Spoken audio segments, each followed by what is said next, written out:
ამ დღეებში გუშინ წინ ერთი ბავშვი კიდევ გარდაიცვალა იმის გამო, რომ ყავს გულგრილი ხელისუფლება, გულგრილი ქალაქის მერი და ბავშვების კვლელი, ბავშვთა მჭამელი კახი კალაძე, აი მინდა ახლა განახოთ, აი უბრალო ორმოა აქო სიკვდილისთვის საშიშროებას არ წარმოადგენს ფატალურად აქ როჩშავარდე არავითარ საშიშროებას არ წარმოადგენს.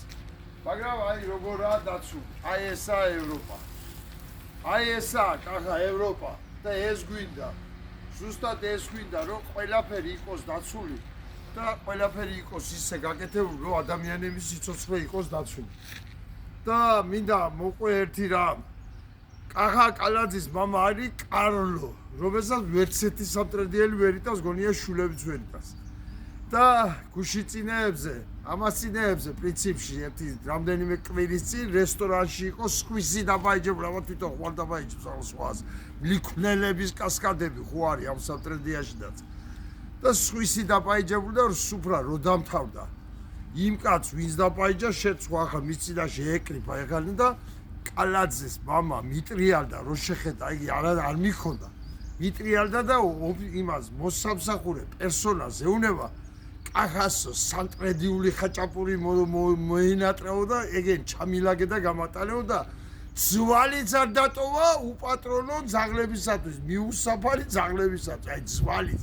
ამ კარლოს გაზდილია ჩვენი კახა კალაძე. აი ასეთი მამის გაზდილია. და ახლა მინდა თბილისელებს ვიმართოთ რა. ვინ ძალიან ბლატაობთ ამ თბილისლობით რა. ბიჭო ამ სამტრედიელი თუ გინდოდა, მანდა მაინც და სხვადან გინდოდა და იმიდან გინდოდა, ზუგდიდიდან თუ იმიდან, ნოღადა თუ სიდანა, ნორმალია.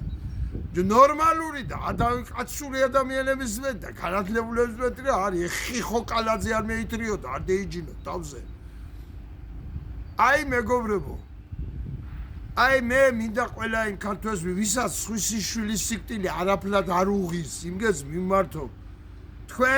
თქვენ ჭიშკართანაც შეიმუხლებს აკლემი იცოდეთ. ამ გენის ხელში ყველას ჭიშკართან შეიმუხლებს აკლემი იცოდეთ და აი კიდევ ერთხელ მინდა განახოთ. აი ესაა ევროპა.